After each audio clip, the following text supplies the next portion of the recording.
Hello, doctor Sindhu MS.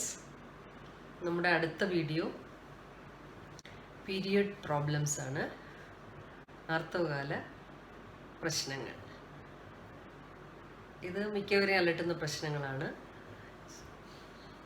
പലപ്പോഴും ഒരു ഡോക്ടറെ കാണേണ്ട ആവശ്യമുണ്ടായിരിക്കില്ല, പക്ഷെ പേടിച്ച് ഡോക്ടറെ കാണാൻ വരും. എപ്പോഴൊക്കെ ഡോക്ടറെ കാണണം എന്നുള്ളത് ഈ വീഡിയോ കാണുമ്പോൾ നിങ്ങൾക്ക് മനസ്സിലാകും. എന്തൊക്കെ പീരിയഡ് പ്രോബ്ലംസ് ആണ് നിങ്ങൾക്കുണ്ടാകാറുള്ളത്? ഞാനൊന്ന് ലിസ്റ്റ് ചെയ്യാം. ഒന്ന്, ഇറഗുലർ പീരീഡ്. ഇപ്പോഴത്തെ എല്ലാ പെൺകുട്ടികൾക്കും ഉള്ളൊരു ഇഷ്യൂ ആണ് ഇറഗുലർ പീരീഡ്. രണ്ട്, ഹെവി ബ്ലീഡിങ്, വളരെ കൂടുതലായിട്ട് ബ്ലീഡിങ്. മൂന്ന്, വളരെ കുറച്ച് ബ്ലീഡിങ്. അതൊരു പ്രശ്നമായി ഡോക്ടർമാർക്ക് തോന്നില്ലെങ്കിലും പക്ഷേ പെൺകുട്ടികൾക്കും മാതാപിതാക്കൾക്കും അത് ചിലപ്പോൾ ഒരു പ്രശ്നമായിട്ട് തോന്നാറുണ്ട്. അടുത്ത പ്രശ്നം എന്താണ്? പെയിൻഫുൾ പീരീഡ്സ്, വേദനാജനകമായ ആർത്തവം. പിന്നെ അഞ്ചാമത്തെ ഒരു പ്രോബ്ലം എന്ന് പറയുന്നത് ബ്ലീഡിങ് ഇൻ ബിറ്റ്വീൻ പീരീഡ്സ്, പീരീഡ്സിൻ്റെ ഇടയിലുള്ള ബ്ലീഡിങ്. അപ്പോൾ ഞാൻ ആദ്യം മുതൽ ഓരോന്ന് നിങ്ങൾക്ക് പറഞ്ഞുതരാം. എന്തൊക്കെയാണ് ഇതിൻ്റെ കാരണങ്ങളെന്നും പ്രതിവിധിയും പറഞ്ഞുതരാം. എപ്പോഴൊക്കെ ഡോക്ടറെ കാണണം എന്നുള്ളത് പറയാം. ആദ്യത്തെ പ്രശ്നം ഇറഗുലർ പീരീഡാണ്, ഇറഗുലർ മെൻസസ്. അപ്പോൾ ഇറഗുലർ പീരീഡ് എന്താണെന്ന് മനസ്സിലാക്കണമെങ്കിൽ ആദ്യം എൻ്റെ മെൻസ്ട്രുവേഷനെ പറ്റിയുള്ള ആദ്യത്തെ വീഡിയോ കണ്ടാൽ നല്ലതായിരിക്കും. എന്നാലും ഞാൻ ചെറുതായിട്ടൊന്ന് പറയാം. നോർമൽ റെഗുലർ പീരീഡ് എന്ന് പറയുന്നത് 28 ഡേയ്സിലൊരിക്കലാണ്. 21 മുതൽ 35 വരെ റേഞ്ചും ആകാം. 21 മുൻപും 35 ശേഷവും പീരീഡ് പ്രൊലോങ് ചെയ്യുകയാണെങ്കിൽ, അല്ലെങ്കിൽ പീരീഡിൻ്റെ ഡ്യൂറേഷൻ വരികയാണെങ്കിൽ അതിനെ നമുക്ക് ഇറഗുലർ എന്ന് പറയാം. ഈ ഇറഗുലർ പീരിയഡ് കണ്ടുപിടിക്കണമെങ്കിൽ നമ്മൾ എന്ത് ചെയ്യണം? ഞാൻ കഴിഞ്ഞ വീഡിയോയിൽ പറഞ്ഞ പോലെ മെൻസ്ട്രുവൽ കലണ്ടർ കീപ്പ് ചെയ്യണം. മെൻസ്ട്രുവൽ കലണ്ടർ കീപ്പ് ചെയ്യുന്നത് ഫസ്റ്റ് ഡേ ഓഫ് മെൻസസ്, ഒരു മാസത്തെ ഫസ്റ്റ് ഡേ ഓഫ് മെൻസസ് കുറിച്ചിടുക, അടുത്ത മാസത്തെ ഫസ്റ്റ് ഡേ ഓഫ് മെൻസസ്. ഇതിൻ്റെ രണ്ടിൻ്റെയും കൂടെ ഗ്യാപ്പാണ് നമ്മുടെ ഒരു പീരിയഡിൻ്റെ ഡ്യൂറേഷൻ എന്ന് പറയുന്നത്. അതനുസരിച്ചാണ് നമ്മൾ ഇറഗുലാരിറ്റി കണക്കാക്കുന്നത്. ഇതൊരു പ്രശ്നമാണോ ഈ ഇറഗുലർ പീരിയഡ്? ചില സമയം അതൊരു പ്രശ്നമേ ആയിട്ട് എടുക്കേണ്ട ആവശ്യം വരില്ല. നോർമലായിട്ടും ഇങ്ങനെ നമുക്ക് റെഗുലർ 28 ഡേയ്സിലല്ലാതെ പീരിയഡ്സ് വരാം. ചിലപ്പോൾ 35 ദിവസം കഴിഞ്ഞ് ചില കുട്ടികൾക്ക് 40 ദിവസത്തിലൊരിക്കൽ റെഗുലറായിട്ട് പീരീഡ് വരുന്നവരുണ്ടാവും. വേറെ ഒരു ഇഷ്യൂ കാണത്തില്ല. പക്ഷേ വൺസ് ഇൻ 40 ഡേയ്സ് അതൊരു നോർമലായിട്ട് എടുക്കാം. ഡോക്ടറെ കാണേണ്ട ഒരു ആവശ്യമില്ല. പിന്നെ എപ്പോഴൊക്കെ ഇങ്ങനെ ഇറഗുലർ പീരീഡ് വരാമെന്ന് ചോദിച്ചാൽ, ഞാൻ പറഞ്ഞ പോലെ മെൻസസ് തുടങ്ങി ഒരു 3-4 ഇയേഴ്സ് അല്ലെങ്കിൽ ഒരു 2-3 ഇയേഴ്സ് കുട്ടികൾക്ക് ഇറഗുലർ പീരീഡ് തന്നെ ആയിരിക്കും. അവരുടെ ഹോർമോൺ ആക്സിസ് മെച്യൂർ ആകുന്നത് വരെ ആ ഒരു കാലഘട്ടത്തിൽ ഇറഗുലാരിറ്റി നമ്മൾ അത്ര കണക്കാക്കേണ്ട ആവശ്യമില്ല. ചിലർക്ക് 2-3 മാസത്തിലൊരിക്കലേ വരും, ആ ഒരു 10-18 വയസ്സ് വരെ. പക്ഷേ ഒരു 6 മാസത്തിലൊരിക്കൽ ഒക്കെ വരുമ്പോൾ എന്തായാലും ഡോക്ടറെ കാണുക. കാരണം ഒരു ആളിന് ഒരു വർഷം മിനിമം 4 പീരീഡെങ്കിലും വേണം. മിനിമം 4 പീരീഡ് എന്ന് പറയുമ്പോൾ ഒരു 3 മാസത്തിൽ കൂടുതൽ ഗ്യാപ്പ് വരാൻ പാടില്ല. അപ്പോൾ എന്തായാലും ഡോക്ടറെ കാണണം. പിന്നെ എപ്പോഴൊക്കെ ഇറഗുലർ പീരീഡ് വരാം? അറൗണ്ട് മെനോപോസിന് അടുപ്പിച്ച് ഒരു 40 വയസ്സ് അല്ലെങ്കിൽ 42 വയസ്സ് കഴിഞ്ഞ സ്ത്രീകൾക്ക് ഇനി ഒരു 4-5 വർഷം മെനോപോസിന് വേണ്ടി വരുന്ന സമയത്ത് ഹോർമോണിൻ്റെ സെക്രീഷൻസൊക്കെ കുറച്ച് കുറഞ്ഞു തുടങ്ങുമ്പോൾ പീരീഡ് ഇറഗുലർ ആകാം. അതും നമുക്ക് വലിയ പ്രശ്നം ആയിട്ട് എടുക്കേണ്ട ആവശ്യമില്ല. പിന്നെ വേറെന്തായിരിക്കും ഇറഗുലർ പീരീഡിൻ്റെ ഒരു കോസ്? അടുത്ത ഒരു കോസ് എന്ന് പറയുന്നത്, നിങ്ങൾ മാരീഡ് ആണെങ്കിൽ, നിങ്ങൾ വിവാഹിതയാണെങ്കിൽ ഒരു പീരീഡ് ഡിലേ വരികയാണെങ്കിൽ നിങ്ങൾ എപ്പോഴും പ്രഗ്നൻ്റ് ആണോ എന്നുള്ളത് കൺഫേം ചെയ്യണം. ആദ്യത്തെ ഒരു എന്താ പറയുക, നാം ചെയ്യേണ്ട ഒരു കാര്യം എന്ന് പറയുന്നത് ഒരു പ്രഗ്നൻസി ടെസ്റ്റ് ചെയ്യുക എന്നുള്ളതാണ്. അത് കണ്ടു കഴിഞ്ഞിട്ട് ഡോക്ടറെ കണ്ടാലും മതി. പിന്നെ ചില കുട്ടികൾ കോൺട്രസെപ്റ്റീവ് പിൽസ് ഉപയോഗിക്കുന്നുണ്ടാവും, പ്രഗ്നൻ്റ് ആകാതിരിക്കാനുള്ള പിൽസ്. ചിലർ ഇഞ്ചക്ഷൻ എടുക്കുന്നുണ്ടാവും പ്രഗ്നൻ്റ് ആകാതിരിക്കാനായിട്ട്. ചിലർ യൂട്രസിനുള്ളിൽ ഡിവൈസ് ഇട്ടിട്ടുണ്ടാവും. മിറേന എന്ന് പറയുന്ന ഹോർമോൺ ഡിവൈസൊക്കെ ഉണ്ട് കോൺട്രസെപ്ഷന്, പ്രഗ്നൻ്റ് ആകാതിരിക്കാൻ. അപ്പോൾ അങ്ങനെയുള്ളവർക്ക് പീരീഡ് നമ്മൾ വിചാരിക്കുന്ന പോലെ റെഗുലറായിട്ട് വരില്ല. പിന്നെ ചില കുട്ടികൾ പ്രസവം കഴിഞ്ഞിട്ട് കുഞ്ഞിന് പാല് കൊടുക്കുന്നവരായിരിക്കും. പാല് കൊടുത്തുകൊണ്ടിരിക്കുന്ന പെൺകുട്ടികൾക്ക് റെഗുലർ പീരീഡ് വരണം എന്നില്ല. ആ സമയത്തൊന്നും നിങ്ങൾ ഡോക്ടറെ കാണേണ്ട ഒരു ആവശ്യമില്ല. വേറൊരു കോസ് എന്ന് പറയുന്നത്, ചില കുട്ടികൾക്ക് എക്സസീവ് വെയിറ്റ് ഗെയിൻ ഉണ്ടാവും, വെയിറ്റ് പെട്ടെന്ന് കൂടും. അതും ഒരു കാരണമായിട്ട് പറയാം ഇറഗുലർ പീരീഡിൻ്റെ. പിന്നെ വെയിറ്റ് വളരെ പെട്ടെന്ന് ഡ്രാസ്റ്റിക്കായിട്ട് വെയിറ്റ് കുറച്ചാലും പീരീഡ് ഇറഗുലാരിറ്റി വരും. പിന്നെ ടു മച്ച് സ്ട്രെസ് ഒരു കാരണമാണ്. ചിലർക്ക് കണ്ടിട്ടില്ലേ, പരീക്ഷ എടുക്കാറാകുമ്പോൾ പീരീഡ് ഇറഗുലറാകും. കാരണം അവരുടെ ആ സ്ട്രെസ്സ് കൊണ്ടാണ്. കല്യാണം എടുക്കാറാകുമ്പോൾ അയ്യോ എൻ്റെ പീരീഡ് ഇത്രയും നാളും കറക്റ്റായിരുന്നു, ഇപ്പോൾ കറക്റ്റല്ല. അതെല്ലാം ഒരു കാരണമാണ്. കാരണം ഈ സ്ട്രെസ്സൊക്കെ നമ്മളുടെ ബ്രെയിനിനെ ബാധിക്കും. ഞാൻ പറഞ്ഞല്ലോ, നമ്മുടെ പീരീഡിൻ്റെ ഏറ്റവും തുടക്കം ബ്രെയിനിൽ നിന്ന് തന്നെയാണ്, ഹൈപ്പോതാലമസ്. അപ്പോൾ അതിനെയൊക്കെ എന്താ പറയുക, ബാധിച്ചിട്ടാണ് നമ്മുടെ പീരീഡ് ഇറഗുലർ ആകുന്നത്. ഒരു എന്തെങ്കിലും അസുഖം കൊണ്ട് ഇറഗുലർ പീരീഡ് വരാമോ? വരാം. തൈറോയിഡ് ഇഷ്യൂസ് നമുക്കറിയാമല്ലോ, തൈറോയിഡിൻ്റെ ഹോർമോൺ അബ്നോർമാലിറ്റീസ് നമുക്ക് ഇറഗുലർ പീരീഡ് ഉണ്ടാക്കാം. പിന്നെ വളരെ കോമൺ ആയിട്ടുള്ള എല്ലാവർക്കും അറിയാവുന്നൊരു അസുഖം പോളിസിസ്റ്റിക് ഓവറീസ്, അത് commonest cause of irregular period. പിന്നെ ചിലർക്ക് ഒരു യൂട്രസിൽ എന്തെങ്കിലും ഒരു സർജറി ലൈക്ക് DNC, എന്തെങ്കിലും ഒരു എബോർഷൻ വന്നിട്ടോ അല്ലെങ്കിൽ ഹെവി ബ്ലീഡിങ് വന്നിട്ടോ ഒരു DNC ചെയ്ത് കഴിഞ്ഞിട്ടുണ്ടെങ്കിൽ വളരെ അപൂർവമായിട്ട് അവരുടെ ഈ യൂട്രസിൻ്റെ ഉൾഭാഗത്തെ ലൈനിങ് പാട വളരെ കൂടുതലായിട്ട് എക്സസീവായിട്ട് ചുരണ്ടി കഴിഞ്ഞാൽ ആ ലൈനിങ് പാട പിന്നെ റീഗ്രോ ചെയ്യാനുള്ള ചാൻസ് പോയിട്ട് യൂട്രസിൻ്റെ ആ മസിൽ രണ്ടും കൂടെ ഒട്ടിച്ചേർന്നു പോകും. അപ്പോൾ അവർക്ക് ആ യൂട്രസിൻ്റെ ലൈനിങ് ആ ഹോർമോൺ ഇഫക്റ്റ് വന്ന് ഗ്രോ ചെയ്യുന്ന ആ പാട പിന്നെ റെഗുലറായിട്ട് ഈ ഹോർമോണിന് റെസ്പോണ്ട് ചെയ്യാതെ അങ്ങനെയും ഒരു ഇറഗുലർ പീരീഡ് ഉണ്ടാവാം. അങ്ങനെയുള്ളവർക്ക് ഇങ്ങനെ അവർ പീരീഡ് ഫ്ലോ വളരെ കുറവായിരിക്കും, ചിലപ്പോൾ അവർക്ക് വരികയില്ല. അങ്ങനെ അതിനൊരു ആ അസുഖത്തിനൊരു പേരുണ്ട്, ആഷർമാൻസ് ഡിസീസ് എന്ന് പറയാം. അത് നിങ്ങളിപ്പം മനസ്സിലാക്കി വെക്കേണ്ട കാര്യമില്ല, എന്നാലും ഞാൻ പറഞ്ഞതേ ഉള്ളൂ. ഇതൊക്കെയാണ് ഇറഗുലർ പീരീഡിൻ്റെ കാരണങ്ങൾ. അപ്പോൾ എപ്പോഴാണ് ഡോക്ടറെ കാണേണ്ടത്? പീരീഡ് കുറച്ച് ഇറഗുലറായ ഉടനെയോ ഡോക്ടറെ പോയി കാണണം? എൻ്റെ അഭിപ്രായത്തിൽ ആവശ്യമില്ല. ഒരു സ്ലൈറ്റ്ലി ഇറഗുലർ പീരീഡൊക്കെ നമുക്ക് ഇഗ്നോർ ചെയ്യാം. ഈ പറഞ്ഞ കാരണങ്ങളൊന്നും ഇല്ല എന്ന് നമുക്ക് ബോധ്യമുണ്ടെങ്കിൽ, പ്രഗ്നൻസി ഇല്ല, പിന്നെ ഒബിസിറ്റി വരുന്നില്ല, അല്ലെങ്കിൽ ഭയങ്കരമായിട്ട് വെയിറ്റ് കുറഞ്ഞില്ല, സ്ട്രെസ്സ്, അതൊക്കെ നമുക്ക് മനസ്സിലാക്കാവുന്ന കാരണങ്ങൾക്കപ്പുറം ഒരു വെരി ഇറഗുലർ പീരീഡ് ആണെങ്കിൽ ഡോക്ടറെ കാണുക. ഒരു 19 വയസ്സിൽ താഴെയുള്ളൊരു പെൺകുട്ടി ഇറഗുലർ പീരീഡ് എന്ന് പറഞ്ഞ് ഡോക്ടറെ കാണേണ്ട ആവശ്യമില്ല. പക്ഷേ ഒരു 6 മാസത്തിൽ കൂടുതലോ 1 വർഷത്തിൽ കൂടുതലോ പീരീഡ് വരാതിരിക്കുകയും ആ വരുന്ന പീരീഡ് വളരെ ഹെവി ആവുകയും ചെയ്യുകയാണെങ്കിൽ ഡോക്ടറെ കാണും. പിന്നെ പെട്ടെന്ന് ഇതുവരെ റെഗുലർ ആയിരുന്നു, പെട്ടെന്നൊരു irregularity and you are above 40 years, എന്തായാലും ഡോക്ടറെ കാണുക. പിന്നെ ഈ ബ്ലീഡിങ് നമുക്ക് 7 ദിവസത്തിൽ കൂടുതൽ നിൽക്കുകയാണ് പീരീഡ് വന്നിട്ട്. ഫ്ലോ ചിലപ്പം ഹെവി ആയിരിക്കില്ല, പക്ഷേ ബ്ലീഡ് ചെയ്തുകൊണ്ടിരിക്കുകയാണ് 7 ദിവസം അല്ലെങ്കിൽ 15 ദിവസമായിട്ട് നിൽക്കുന്നില്ല. അങ്ങനെയാണെങ്കിലും ഡോക്ടറെ കാണും. പീരീഡ് ഇറഗുലറാണ്, കല്യാണം കഴിച്ചു, പ്രഗ്നൻ്റ് ആകുന്നില്ല, എന്തായാലും ഡോക്ടറെ കാണണം. കാരണം പ്രഗ്നൻ്റ് ആകണമെങ്കിൽ ചിലപ്പോൾ ഡോക്ടറെ സഹായം വേണ്ടി വരും. ഇനി അടുത്ത പീരിയഡ് പ്രോബ്ലം എന്ന് പറയുന്നത് ഹെവി ഫ്ലോ ആണ്. ഹെവി ഫ്ലോ ഐഡൻറ്റിഫൈ ചെയ്യാൻ ഞാൻ പറഞ്ഞു തന്നായിരുന്നു. ഒരു 3-4 പാഡ് കൂടുതൽ ദിവസം വേണ്ടി വരിക, 7 ദിവസത്തിൽ കൂടുതൽ ലാസ്റ്റ് ചെയ്യുക, ക്ലോട്ട്സ് വരിക, ഇതൊക്കെയാണ് ഹെവി ഫ്ലോയുടെ ഐഡൻറ്റിഫൈ ചെയ്യാനുള്ള ഫീച്ചേഴ്സ്. ഹെവി ഫ്ലോയ്ക്ക് എന്തൊക്കെ കാരണങ്ങളുണ്ടാവാം? യൂഷ്വലി അത് ഒരു യൂട്രസിനകത്ത് എന്തെങ്കിലും ഗ്രോത്ത് ലൈക്ക് ഫൈബ്രോയിഡ് അങ്ങനെ, അല്ലെങ്കിൽ വേറെ യൂട്രസിൻ്റെ മസിലിന് അബ്നോർമാലിറ്റി, അഡിനോമയോസിസ്, അങ്ങനെ യൂട്രസിൻ്റെ പ്രോബ്ലംസും ഉണ്ട് ഹെവി ഫ്ലോ വരെ. യങ് ഗേൾസിന് നമ്മൾ പീരീഡ് തുടങ്ങി ഒരു 2-3 പീരീഡ് കഴിയുമ്പോൾ ചില കുട്ടികൾക്ക് കുറേ ഡിലേ വന്നിട്ട് ഹെവി ബ്ലീഡിങ് വരും. അതിന് ഞങ്ങൾ പ്യൂബർട്ടി മെനറേജിയ എന്നാണ് പറയുന്നത്. അപ്പോൾ അത് ഇഗ്നോർ ചെയ്യാൻ പാടില്ല. കാരണം അത് നമ്മൾ ഇഗ്നോർ ചെയ്ത് കഴിഞ്ഞാൽ ആ കുട്ടിയുടെ ബ്ലഡ് മുഴുവൻ പോവുകയും കുട്ടിയുടെ ഹീമോഗ്ലോബിൻ വളരെ കുറഞ്ഞ് 4-3 ആ ലെവലിലേക്ക് പോവുകയും ചിലപ്പോൾ അവരുടെ ഹാർട്ടിനെ തന്നെ അത് ബാധിക്കുകയും ചെയ്യും. അതുകൊണ്ട് യങ് ഗേൾസ് ഹെവി ബ്ലീഡിങ് ഏത് ഏജ് ഗ്രൂപ്പ് ആയാലും വരണം. ഇപ്പോൾ യങ് ഗേൾസ് ആണെങ്കിൽ ചില അമ്മമാർ ആയിരിക്കും അതൊക്കെ സാധാരണമാണ്. അങ്ങനല്ല, അത് ഹോസ്പിറ്റലിൽ വരികയും ബ്ലീഡിങ് എങ്ങനെയും കൺട്രോൾ ചെയ്യുകയും വേണം. അല്ലെങ്കിൽ ആ കുട്ടിയുടെ ഹീമോഗ്ലോബിൻ കുറവാണെങ്കിൽ ഹീമോഗ്ലോബിൻ ഇമ്പ്രൂവ് ചെയ്യാനുള്ള അയൺ ടാബ്ലറ്റ്സോ അല്ലെങ്കിൽ അയൺ ഡ്രിപ്പോ എന്താണെന്ന് വെച്ചാൽ എടുക്കുകയും വേണം. ഹെവി ഫ്ലോയുടെ മറ്റൊരു കാരണം എന്ന് പറയുന്നത് നാം ചിലപ്പോൾ ഈ കോപ്പർട്ടി പോലുള്ള ഡിവൈസ് ഇട്ടിട്ടുണ്ടാവും പ്രഗ്നൻ്റ് ആവാതിരിക്കാൻ. ചിലപ്പോൾ അത് നമുക്ക് ഹെവി ഫ്ലോ കോസ് ചെയ്യും. അങ്ങനെയാണെങ്കിൽ നമുക്കതും റിമൂവ് ചെയ്യേണ്ടി വരും.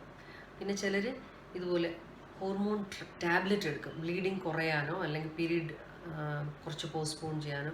അങ്ങനെ ഇറഗുലറായിട്ട് ആ ടാബ്ലറ്റ് എടുക്കും. ആ ടാബ്ലറ്റ് എടുത്ത് നിർത്തുമ്പോൾ ചിലപ്പോൾ ചിലർക്ക് ഹെവി ഫ്ലോ വരും. പിന്നെ പ്രഗ്നൻസി റിലേറ്റഡ് ആയിട്ട് ഹെവി ഫ്ലോ വരാം. ചിലപ്പോൾ നാം മനസ്സിലാക്കില്ല, നമ്മൾ വിചാരിക്കുകയില്ല നമ്മൾ പ്രഗ്നൻ്റ് ആണെന്ന്. കാരണം ഇറഗുലർ പീരീഡുള്ള 2-3 മാസത്തിലൊരിക്കൽ പീരീഡ് വരുന്ന ഒരാൾ ഒരു ദിവസം പെട്ടെന്ന് ബ്ലീഡ് ചെയ്യുന്നു. അവർ റെക്കഗ്നൈസ് ചെയ്യുന്നേ ഇല്ല അവർ പ്രഗ്നൻ്റ് ആണെന്ന്. അതുകൊണ്ടാണ് ഞാൻ പറഞ്ഞത് പീരീഡ് ഡിലേ വന്ന് ആദ്യം ചെയ്യേണ്ടത് ഒരു പ്രഗ്നൻസി ടെസ്റ്റ് ചെയ്യലാണ്. കാരണം റെക്കഗ്നൈസ് ചെയ്യാതിരിക്കുകയും ഒരു എബോഷനിലേക്ക് പോവുകയോ അല്ലെങ്കിൽ ഒരു ത്രെട്ടൻഡ് എബോഷൻ എന്നൊക്കെ പറയുന്നൊരു കണ്ടീഷനുണ്ട്. ഹെവി ബ്ലീഡിങ് വരും, അത് പീരീഡായിട്ട് വിചാരിച്ചിരിക്കുകയും ചെയ്യും, ആ ബ്ലീഡിങ് നിൽക്കത്തില്ല. അപ്പോൾ അങ്ങനെയുള്ളപ്പോൾ എന്തായാലും ഹോസ്പിറ്റലിൽ പോകണം, അതൊരു കാരണമാണ്. പിന്നെ വളരെ അപൂർവമായിട്ടെങ്കിലും ബ്ലീഡിങ് ഡിസോർഡേഴ്സ് എന്ന് പറയും. നമ്മൾ ഈ ബ്ലഡിൻ്റെ എബ്നോർമാലിറ്റീസ്, ഈ ബ്ലഡ് കട്ട പിടിക്കുന്ന സംവിധാനത്തിലുള്ള ചില എബ്നോർമാലിറ്റീസ്, അല്ലെങ്കിൽ ചില കുട്ടികൾക്ക്, ചില ആൾക്കാർക്ക് ഈ ബ്ലഡിൻ്റെ ക്യാൻസർ, ബ്ലഡ് ക്യാൻസർ, ലുക്കീമിയാസ് ചിലപ്പോൾ പ്രസൻറ്റ് ചെയ്യുന്നത് ഹെവി ബ്ലീഡിങ് ആയിട്ടായിരിക്കും. പിന്നെ ചിലർ ഈ ബ്ലഡ് തിന്നിങ് മരുന്നുകൾ കഴിക്കും. ഈ ക്ലോട്ട് ഫോം ചെയ്തിട്ടുള്ള, ചിലർക്ക് കാലിലൊക്കെ ക്ലോട്ട് ഫോം ചെയ്തിട്ട് അല്ലെങ്കിൽ തലച്ചോറിലൊക്കെ ക്ലോട്ട് ഫോം ചെയ്തിട്ടോ മറ്റോ അവർ ബ്ലഡ് തിൻ ചെയ്യാനോ ബ്ലഡ് കട്ട പിടിക്കാതിരിക്കാനുള്ള മരുന്നുകൾ കഴിക്കുന്നുണ്ടാവും. അങ്ങനെയുള്ളവർക്ക് ചിലപ്പോൾ കൈയൊക്കെ മുറിഞ്ഞാൽ തന്നെ ഭയങ്കരമായിട്ട് ബ്ലീഡ് ചെയ്യും. അപ്പോൾ യൂട്രസ് എന്ന പീരീഡിൻ്റെ ബ്ലീഡിങ്ങും വളരെ ഹെവി ആയിരിക്കും. അപ്പോൾ ഒരു ഡോക്ടറെ കാണുമ്പോൾ ഉറപ്പായിട്ടും നിങ്ങൾ അങ്ങനെ ഒരു മെഡിക്കേഷൻ കഴിക്കുന്നുണ്ടെങ്കിൽ അവരോട് പറയുക തന്നെ വേണം.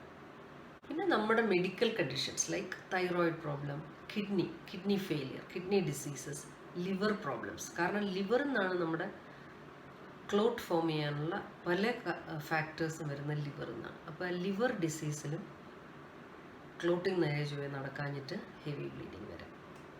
അപ്പോൾ ഹെവി ബ്ലീഡിങ് ഉള്ള ആൾ ഹോസ്പിറ്റലിൽ വന്നാൽ ഡോക്ടർ, മാരീഡ് ആണെങ്കിൽ ഡോക്ടർ ഇൻറ്റേർണൽ എക്സാമിനേഷൻ ചെയ്യും.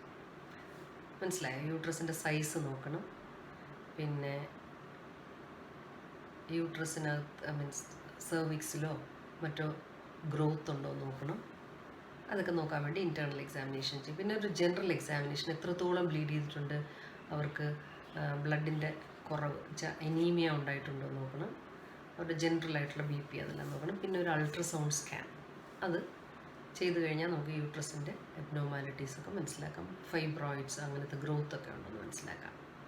പിന്നെ വളരെ പ്രധാനമായിട്ടുള്ള ഈ ഹെവി ബ്ലീഡിങ് ഉണ്ടാകാനുള്ള വേറൊരു റീസൺ എന്ന് പറയുന്നത് യൂട്രസിൻ്റെയോ സെർവിക്സിൻ്റെയോ എന്ന് വെച്ചാൽ യൂട്രസിൻ്റെ സെർവിക്സ് ഞാൻ പറഞ്ഞല്ലോ, നെക്ക് ഓഫ് യൂട്രസ്, അതിൻ്റെയോ അല്ലെങ്കിൽ യൂട്രസിൻ്റെ ഉൾഭാഗത്തെ എൻഡോമെട്രിയത്തിൻ്റെയോ അല്ലെങ്കിൽ യൂട്രസിൻ്റെ മസിലിൽ തന്നെയുള്ള ക്യാൻസേഴ്സും ഒരു ഹെവി ബ്ലീഡിങ്ങിന് കാരണമാണ്. അപ്പോൾ എപ്പോഴും നമ്മൾ ഇത് നോർമലായിരിക്കും, ഓക്കെ സാരമില്ല എന്ന് വെച്ചുകൊണ്ട് ഇരിക്കാൻ പാടില്ല. ഹെവി ബ്ലീഡിംഗ് ഉള്ളവർ ഡോക്ടറെ കാണുക തന്നെ വേണം. സ്കാൻറ്റി പീരീഡ്സ് അഥവാ വളരെ കുറഞ്ഞ അളവിലുള്ള ആർത്തവകാലത്തെ ബ്ലീഡിങ്, അതിനെപ്പറ്റിയാണ് സംസാരിക്കുന്നത്. ഇതൊരു പ്രശ്നമാണോ എന്ന് ചോദിച്ചാൽ അതിൻ്റെ കാരണങ്ങൾ ഞാൻ ആദ്യം പറയാം. ഒന്ന്, പീരീഡിൻ്റെ ഫ്ലോ കുറയുമ്പോൾ നിങ്ങൾ പ്രഗ്നൻ്റ് ആകാൻ ചാൻസ് ഉള്ളവരാണെങ്കിൽ ഒരു പ്രഗ്നൻസി ടെസ്റ്റ് ചെയ്യണം. കാരണം സ്കാൻറ്റി ഫ്ലോ ചിലപ്പോൾ ഒരു പ്രഗ്നൻസിയുടെ ഇൻഡിക്കേഷനാണ്. പ്രഗ്നൻസി വിത്ത് ബ്ലീഡിങ്, അതിന് പല കാരണങ്ങളുണ്ട്, അത് ഞാൻ പിന്നെ പറഞ്ഞുതരാം. എന്തായാലും അത് പ്രഗ്നൻ്റ് ആണോ എന്ന് ആദ്യം ചെക്ക് ചെയ്യുക. 2, നിങ്ങൾ എന്തെങ്കിലും ഹോർമോൺ ടാബ്ലറ്റ് എടുത്തുകൊണ്ടിരിക്കുന്നവരാണെങ്കിൽ, ഇപ്പോൾ പ്രഗ്നൻ്റ് ആകാതിരിക്കാനുള്ള പിൽസ്, അങ്ങനെയുള്ള കുട്ടികൾക്ക് ബ്ലീഡിങ് കുറവ് തന്നെയായിരിക്കും, നോർമൽ ഫ്ലോ കാണത്തില്ല, അതൊരു പ്രശ്നമായിട്ട് എടുക്കേണ്ട ആവശ്യമില്ല.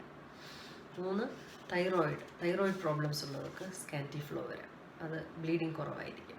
വളരെ കൂടുതൽ എക്സസൈസ് ചെയ്യുന്നവർക്ക് ചിലപ്പം ബ്ലീഡിങ് കുറവായിരിക്കും, അത് ഒരു അസുഖമായിട്ട് എടുക്കേണ്ട, ബ്ലീഡിങ് കുറവായിരിക്കും.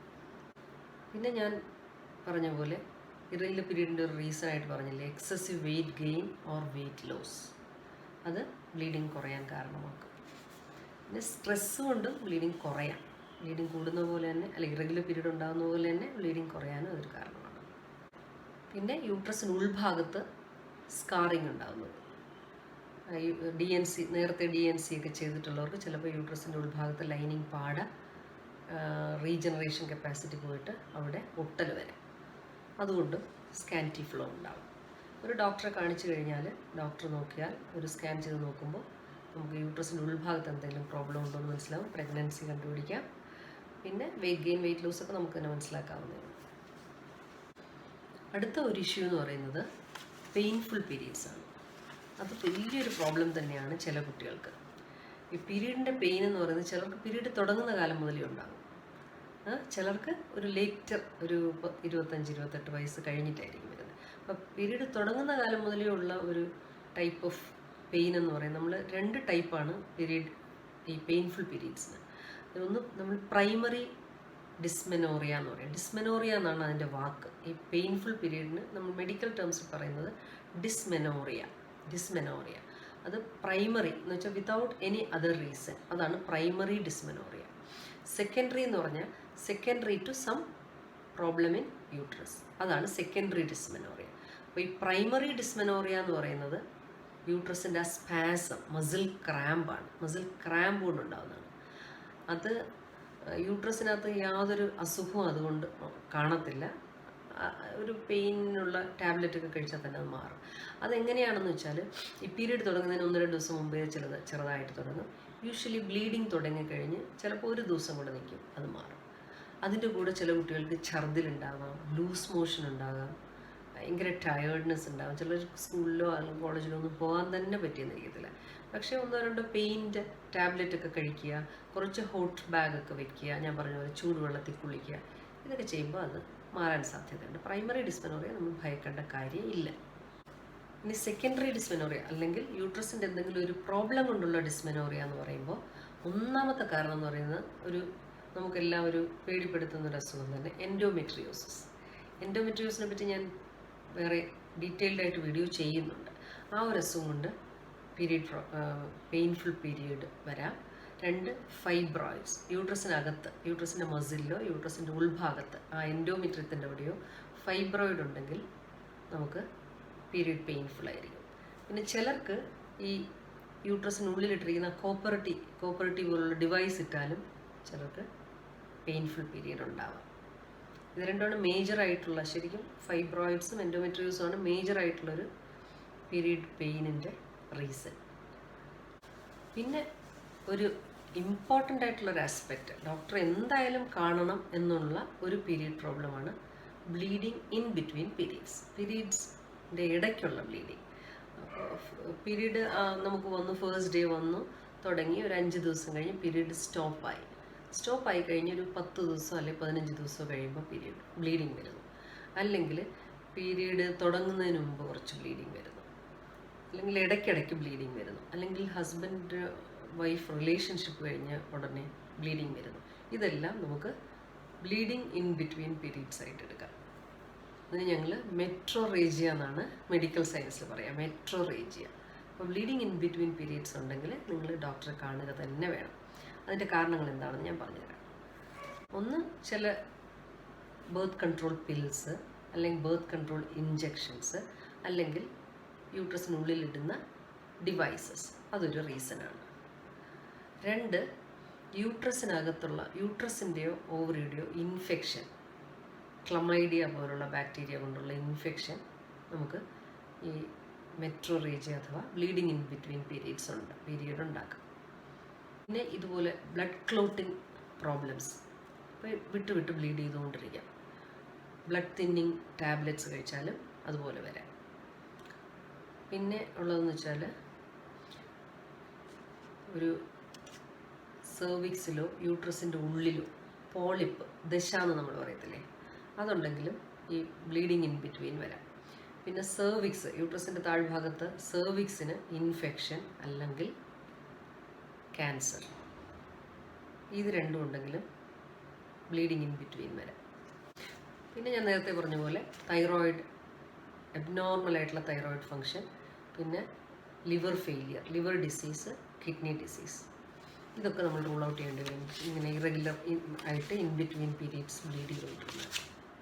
പിന്നെ സെർവൈക്കൽ ക്യാൻസർ കൂടാതെ യൂട്രസിൻ്റെ ഉൾഭാഗത്തെ ബോഡിയിൽ ക്യാൻസർ വന്നാലും ബ്ലീഡിങ് ഇൻ ബിറ്റ്വീൻ വരാം. ചിലപ്പോൾ ഓവറിയിൽ ചില ഹോർമോൺ സെക്രീറ്റിംഗ് ക്യാൻസേഴ്സ് ഉണ്ടെങ്കിലും ഇതുപോലെ ഇറഗുലർ ബ്ലീഡിങ്, നമ്മുടെ യൂട്രസിൻ്റെ ലൈനിങ് ഈസ്ട്രജൻ ധാരാളം സെക്രേറ്റ് ചെയ്തിട്ട് യൂട്രസിൻ്റെ ലൈനിങ് വളരെ തിക്നെസ് കൂടിയിട്ട് അവിടെ നിന്ന് ഇടയ്ക്കിടയ്ക്ക് ബ്ലീഡിങ് വരാം. പിന്നെ ചിലർക്ക് അറൗണ്ട് മെനോപോസ് അത് വിട്ട് ആ ഹോർമോൺ എബ്നോർമാലിറ്റി കൊണ്ടാണ്. പക്ഷേ ഈ അറൗണ്ട് മെനോപോസ് ഇടയ്ക്കിടയ്ക്ക് ബ്ലീഡ് ചെയ്യുകയാണെങ്കിൽ ഉറപ്പായിട്ടും ഡോക്ടറെ കണ്ട് അത് മാത്രമേ ഉള്ളൂ, വേറെ ഹോർമോൺ ചേഞ്ച് മാത്രമേ ഉള്ളൂ, അല്ലാതെ വേറെ ക്യാൻസറോ പ്രീ ക്യാൻസറസ് ലീഷൻസ് ഒന്നും ഇല്ല എന്ന് ഉറപ്പുവരുത്തുക തന്നെ വേണം. പിന്നെ ഒരു ഇഷ്യൂ എന്ന് പറയുന്നത് മെനോപോസ് കഴിഞ്ഞിട്ടുള്ള ബ്ലീഡിങ്.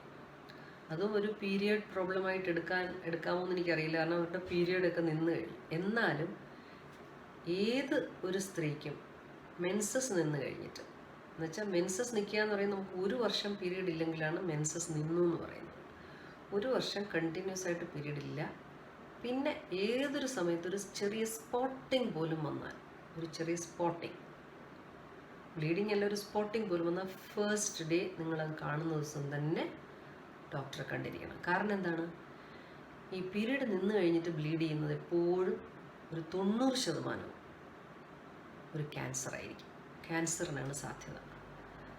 അപ്പോൾ ആ ഫസ്റ്റ് ഡേ നമ്മൾ കണ്ടു കഴിഞ്ഞാൽ the earliest stage of cancer നമുക്ക് കണ്ടുപിടിക്കാൻ പറ്റും, കംപ്ലീറ്റ്ലി ചികിത്സിച്ച് മാറ്റാനും പറ്റും. ചില അമ്മമാർ, ചില സ്ത്രീകൾ ആരോടും പറയില്ല, വെച്ചുകൊണ്ട് നടക്കും. ഞാനങ്ങ് സങ്കടപ്പെട്ട് എനിക്ക് കരച്ചിൽ വന്നിട്ടുണ്ട്. ഒരു പ്രാവശ്യം ഹോസ്പിറ്റലിൽ വരും, DNC ചെയ്യാൻ വരണം എന്ന് പറയും, പിന്നെ 6 മാസത്തേക്ക് കാണത്തില്ല. 6 മാസം വരെ ഇതിങ്ങനെ കുറേശ്ശെ ബ്ലീഡ് ചെയ്തിരിക്കും. ചിലപ്പോൾ ഒരു ദിവസം ഒരു ബൗട്ട് ഓഫ് ബ്ലീഡ് വരും. അപ്പോൾ ഓടി വരുമ്പോൾ എന്താണ്, നമ്മുടെ കൈ നിൽക്കൂല. പിന്നെന്താ, സർജറി, റേഡിയേഷൻ, മറിച്ച് ഇതൊന്നുമില്ലാതെ നമുക്ക് ഒരു സൂചി കൊണ്ടെടുക്കാവുന്നത് തൂമ്പാ കൊണ്ടെടുക്കുന്ന പാകത്തിലാക്കിയിട്ട് വരരുത്. 1 വർഷം പീരീഡ് ഇല്ലാതിരുന്ന് പിന്നെ നിങ്ങൾക്ക് ബ്ലഡ് സ്റ്റെയിൻ ഡിസ്ചാർജ്, രക്തം കലർന്ന ഡിസ്ചാർജോ, അല്ലെങ്കിൽ ഒരു ബ്രൗൺ കളറിലെ ഡിസ്ചാർജോ, അല്ലെങ്കിൽ ബ്ലീഡിങ്, എന്ത് വന്നാലും ഫസ്റ്റ് ഡേ തന്നെ ഡോക്ടറെ വന്ന് കണ്ടിരിക്കണം. കണ്ട് ഉള്ളു പരിശോധിക്കണം. ഉൾഭാഗം നമുക്ക് സെർവിക്സ് നമുക്ക് വിഷ്വലൈസ് ചെയ്യണം. ഞാൻ നാളെ പറഞ്ഞു തന്നു, ഒരു ചെറിയ ഇൻസ്ട്രുമെൻ്റ് ഇട്ട് നോക്കി നമുക്ക് നന്നായി കാണാൻ പറ്റുന്ന സ്ഥലമാണ്. അവിടെ വിഷ്വലൈസ് ചെയ്യാൻ സമ്മതിക്കണം. ഒരു ട്രാൻസ് വജൈനൽ സ്കാൻ എന്തായാലും അതും ചെയ്തിരിക്കണം. അപ്പോൾ പീരീഡിലുണ്ടാകുന്ന പ്രോബ്ലംസിനെ കുറിച്ച് എനിക്ക് തോന്നുന്നു ഈ 2 വീഡിയോയിലൂടെ നിങ്ങൾക്ക് ഒരുവിധം മനസ്സിലായി കാണും. അപ്പോൾ എപ്പോഴൊക്കെയാണ് ഡോക്ടറെ കാണേണ്ടതെന്ന് മനസ്സിലായല്ലോ. ഇനി അടുത്ത വീഡിയോയിൽ നമുക്ക് വീണ്ടും കണ്ടുമുട്ടാം. നമസ്കാരം.